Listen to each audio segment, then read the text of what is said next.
यामध्ये मी केलेले आरोप हे काही कुठल्या दुजाभावातनं केले नाही. मी त्यांच्याकडे कुठल्या प्रकारची अपेक्षा ठेवली नाही. मी कधी त्यांच्या कार्यालयात गेलो नाही, त्यांना कधी फोन केला नाही.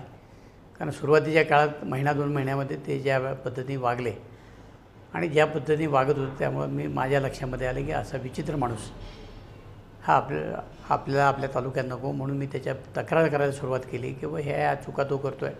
संबंधित जिल्हाधिकाऱ्यांनी त्याची इन्क्वायरी लावली. इन्क्वायरीमध्ये त्यांच्या काही अधिकार काढून घेतले. हे घेतल्यानंतरसुद्धा आमच्या काही वरिष्ठ नेत्यांच्यामुळं परत त्याला ते अधिकार बहाल झाले आणि मग त्यांनी मात्र भ्रष्टाचाराचा या ठिकाणी डोंगर उभा केला. अनेक बेकायदेशीर कामं केले, कोट्यावधी रुपयाची माया जमा केली आणि आज त्यांनी वरिष्ठ अधिकाऱ्यांच्यावर ज्यावेळेला आरोप केले त्यावेळेलाच मात्र सरकारने पावलं उचलली. मी आत्तापर्यंत लोकप्रतिनिधी त्यांचे आरोप करत होता त्याच्याकडे मात्र दुर्लक्ष केलं आणि ज्यावेळेला एखाद्या अधिकाऱ्यांनी त्यांच्याविरुद्ध ॲक्शन घेतली आणि त्याच्यावर आरोप केले त्यावेळेला सरकार जर कारवाई करत असेल तर आज लोकशाहीमध्ये जे आमदाराचं अवमूल्यन होतं आहे त्याचा कुठंतरी विचार झाला पाहिजे. आमदारांचं त्याचं काही वैर नसतं, अधिकारी असतात, पण असे सायको अधिकारी जर तुम्ही आणले, मनोविकार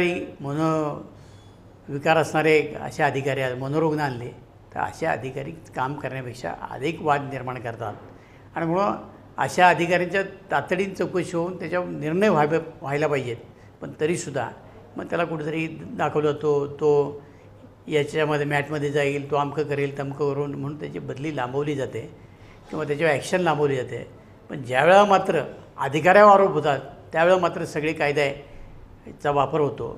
मग ज्यावेळेला लोकप्रतिनिधीवर आरोप केला जातो त्यावेळेला कायद्याचा का उपयोग केला जात नाही हे एकदा मला सरकारनं सांगावं. मी गेली 6 महिने तहसीलदार, प्रांत आणि इथला CO यांचे हे सगळं उघड्या डोळ्यांनी पाहतो आहे. तक्रारी केल्यानंतरसुद्धा फार अँटी करप्शनच्या रेडमध्ये काही अधिकारी सापडल्यानंतरसुद्धा त्याच्यावर कारवाई होत नाही. हे अत्यंत भयानक अशा प्रकारचं वास्तव आहे.